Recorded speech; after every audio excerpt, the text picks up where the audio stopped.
WNST. Taos McHugh will be involved. My cousin's going to be there. He's a Panthers fan. I'm a Ravens fan. And this guy played some football back in the day for the Carolina Panthers. Been doing radio down there as a co-host of the Garcia and Bailey show at WFNZ in Charlotte. We welcome Frank Garcia onto the program. You can follow him out on Twitter at Frank Garcia65. Frank, I want you to know I always get along with the offensive linemen, not just because they're bigger than me as well. They're the smart guys in the game, right?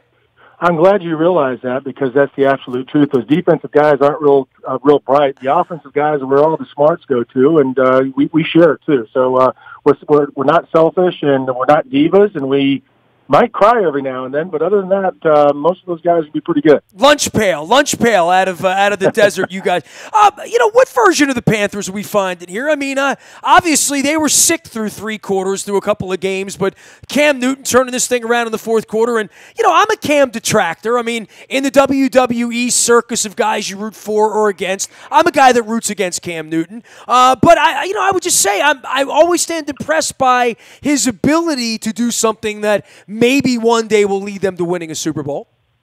Yeah, there's no doubt. And, he's been close. He's won an MVP. And, it's interesting because I think you're either for or against Cam, as you point out. And there's a lot of people that are on your team and on your wagon.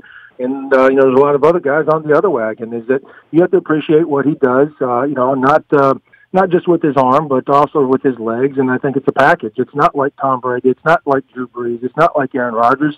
It's like Cam Newton. He does it differently than everybody else, and you have to be willing to accept that. No, he's going to be sporadic at times throwing the football, but under Norv Turner, he's gotten better. He's been more consistent, and I think they continue to grow, and those are the things that are kind of in the infancy states here with the Panthers. Well, I mean, you played in a lot of offenses. You played in the league for almost a decade, and, there's good and there's bad and there's a work in progress, and certainly for the Panthers, these fits and starts, no long balls, would probably rather run than throw a little bit, or at least establish that and stick with it and be able to gut out some games when they have a 4-point lead by running it late in the game. But the no huddle was successful, and that's not something that they're probably built to do for 60 minutes, right? Well, not for 60 minutes, but there's time and place for everything. And I think that, if Cam is prepared and, this offense is ready, there's a lot of young players, there's a lot of moving parts. And, we have to take a lot of things into consideration, not just Cam Newton, his ability to call plays. It's, a patchwork offensive line. It's, a personnel grouping with young players knowing, what to expect. This is a work in progress. You got DJ Moore as a rookie. You got Curtis Samuel, who really, in essence, is a rookie. And those are two of the more explosive players on the offensive side. You could go with your veteran bunch, like Funtis or Torrey Smith. And I'm sure you guys are real familiar with him, and, maybe do things differently with Greg Olsen. But, there's a lot of times these groupings get left down the field, and you have to realize who the most explosive guys are and get them the football. But you also have to be able to protect in those 2-minute, offenses, and, make sure the plays are going to be buttoned up. And, when you have a new coordinator and quarterback relationship, there's going to be a lot of verbiage that goes into those play calls. And I think that's right now where maybe the struggle, with Cam and Norv is taking place, is just regurgitating that call, kind of being able to visualize where everybody's going to be and then be able to go out there and execute.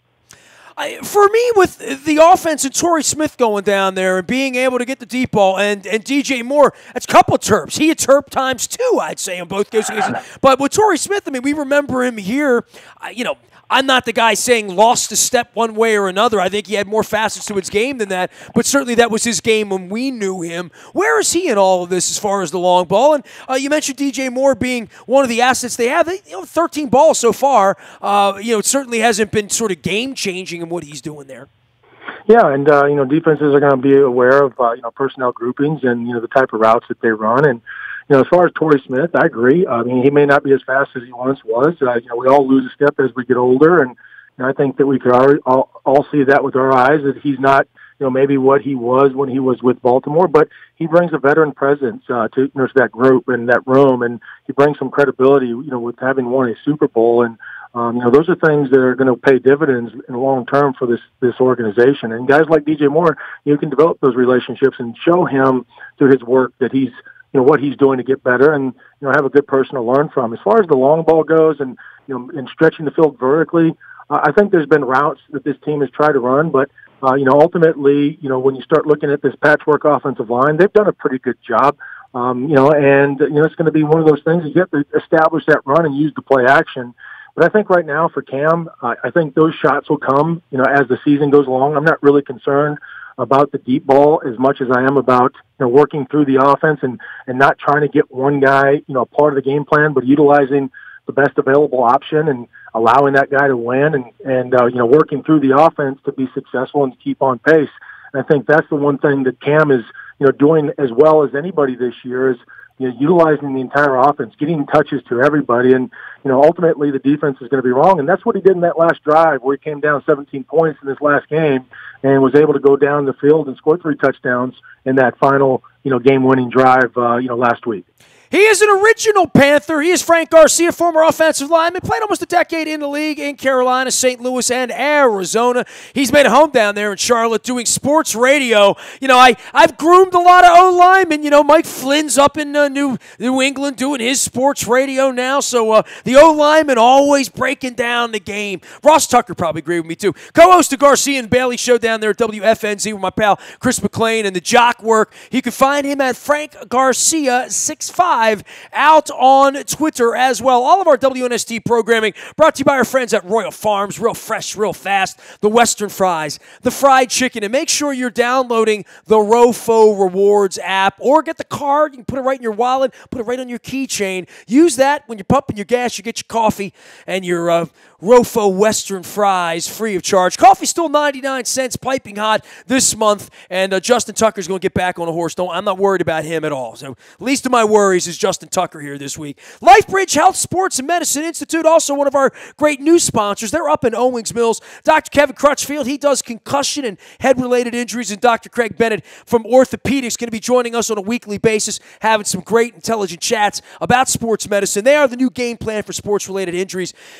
Backed by the surgeons and the doctors who treat the pro athletes. They got a beautiful center in Owings Mills, and I'm going to be telling you about LifeBridge Health Sports Medicine Institute. And Cal Ripken looks great on those billboards as well. Frank Garcia joining us from Charlotte right now to talk all things Carolina Panthers. I guess for North Turner and this offense and the weapons, McCaffrey's such a different kind of cat, right? I mean, when he came out, it was like this Swiss Army knife thing. But here's a guy that might catch 100 passes in the league this year, might be worth upwards of 2,000 yards, after all is said and done.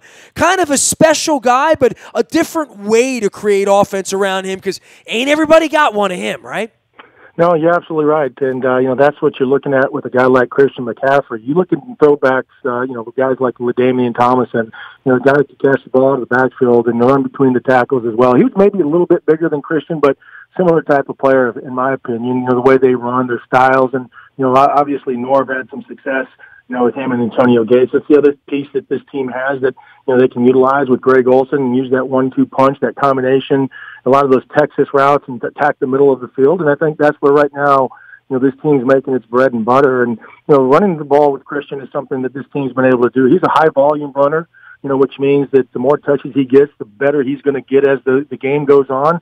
And he may not be the biggest guy in the world, but you don't have to be real big to run the football in the NFL. You have to have great vision. You have to have good patience.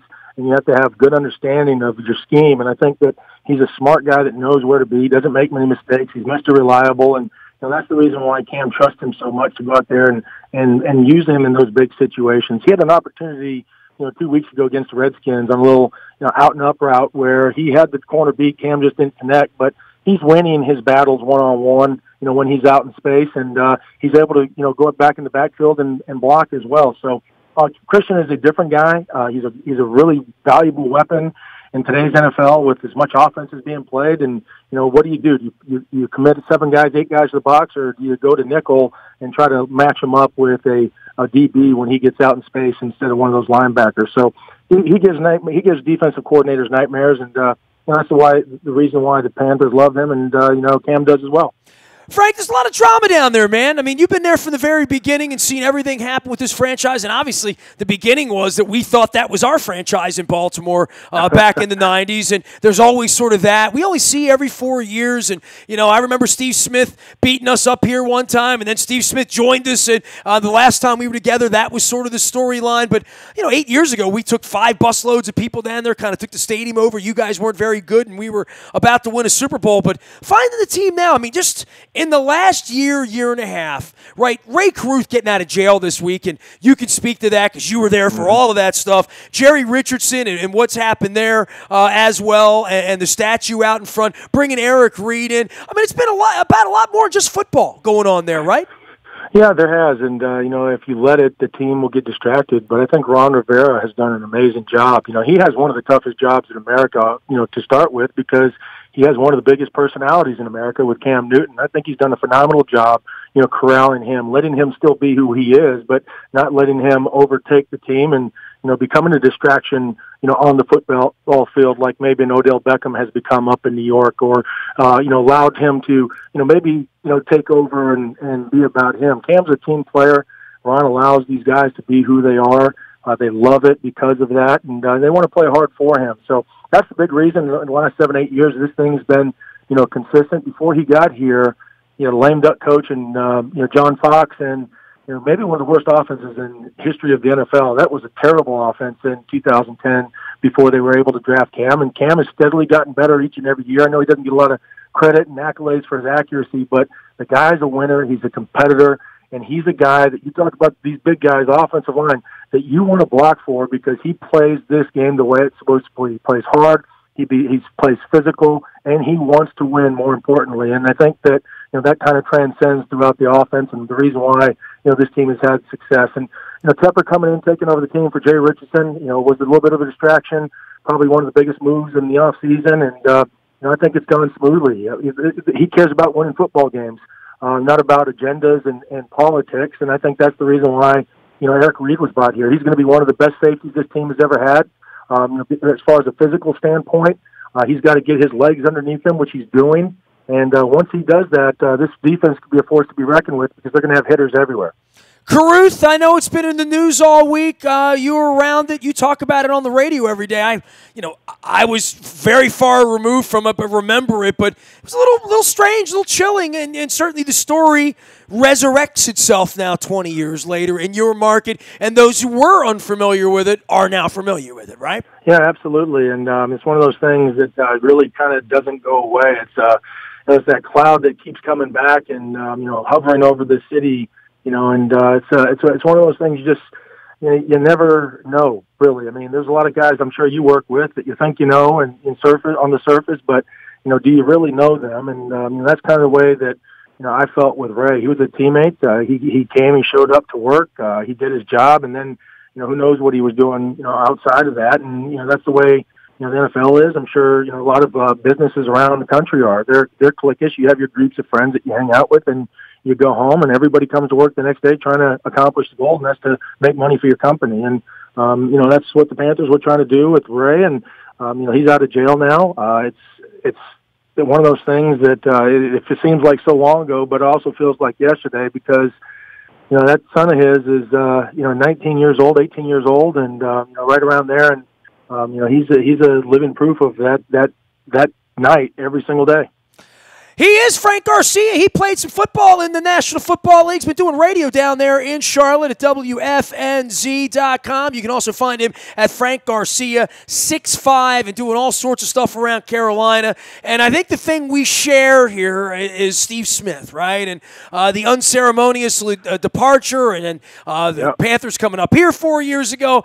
It feels like, with him on TV, there's a little bit of detente. He'll never be Ray Lewis here, but he certainly cast a wide, long, deep shadow in your community, and I know you played there for a number of years and had the honor. He's the greatest Panther of all time, and there will be a homecoming for him, right? He's never leaving there. No, he's back here in Charlotte. He's a good friend of mine. We've got to know each other over the years. He's competitive. He was a small, undersized overachiever, very similar to myself. We share that in common, and he was just, a lot more talented and successful than I was. And, that's credit to him. I mean, you're not going to find a more competitive guy, maybe in the NFL ever than what Steve Smith was. And I think eventually he'll be in the Hall of Fame. He makes his home in Charlotte. He still loves the Ravens. He talks about it, all the time. And we have him on every Wednesday, at 5 o'clock to give his breakdown. He's become an analyst, on the NFL Network, and has done a really good job with that. And he's going to be successful whatever he does because he works his tail off. So Smitty's one of my guys. I love his sayings. Ice up, son. Whatever it might be, he's gonna bring it to the table, and he's gonna let you know where he stands. And that's what you love. He's gonna be honest. He's gonna be open. He's gonna give you his opinion. He's gonna be educated, and what he doesn't know, he's not gonna fake. So those are the things you love about Steve, and I love him to death. He's a great guy. Does a lot in the community.